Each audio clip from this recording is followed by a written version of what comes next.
threats.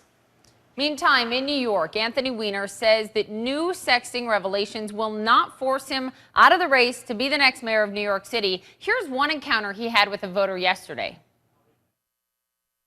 I don't quite understand how you would feel you would have the moral authority as the head administrator in this city to oversee employees when your standard of conduct is so much lower than the standard of conduct that's expected of us. Are you not voting for me? I would not vote for you, sir.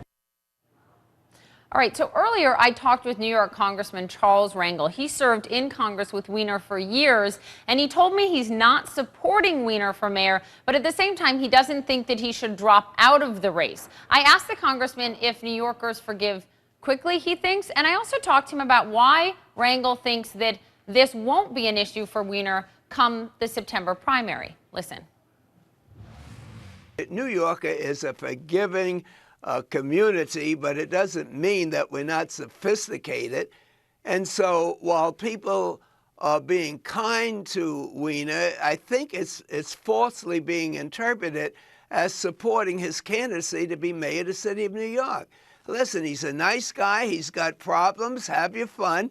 But he's not going to be the mayor of my great city. I know it, and most all New Yorkers know that. But you're saying that Anthony Weiner should not drop out of the race, correct? I'm saying he should do what he wants to do.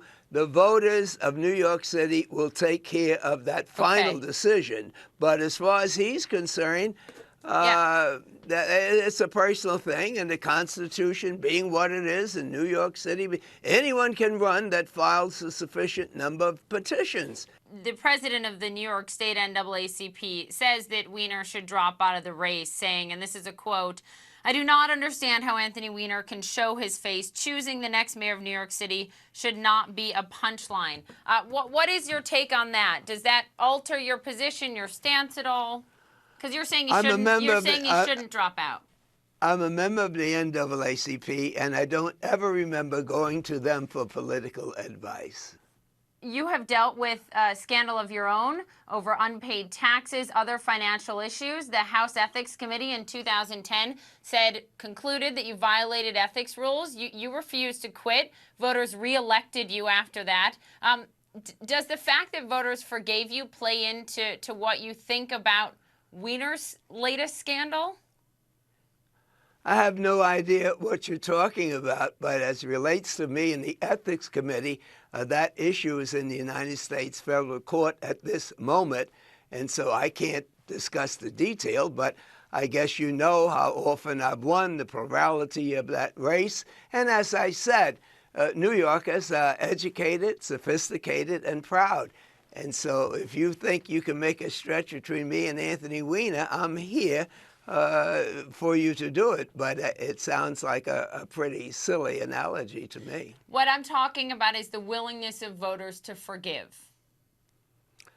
I don't know anything about forgiveness. All I'm saying is that in a race, a person wants someone that can best represent them.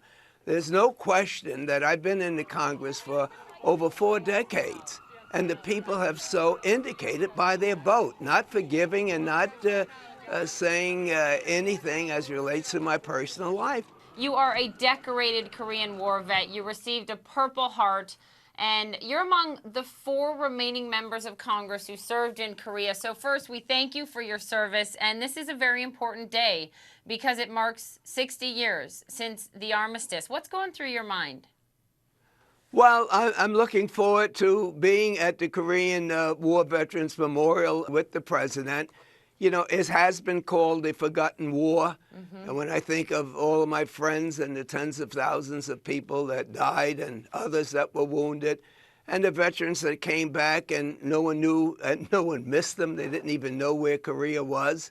But then to see that out of the ashes of that war, a country that had been bombed down to ground level has grown to be not only one of America's best trading partners, but also a friend in that part of the world. So I'm proud of what I have been able to contribute, no matter how small, but more importantly, the tens of thousands of Korean veterans who served and people never even knew they were involved in a war.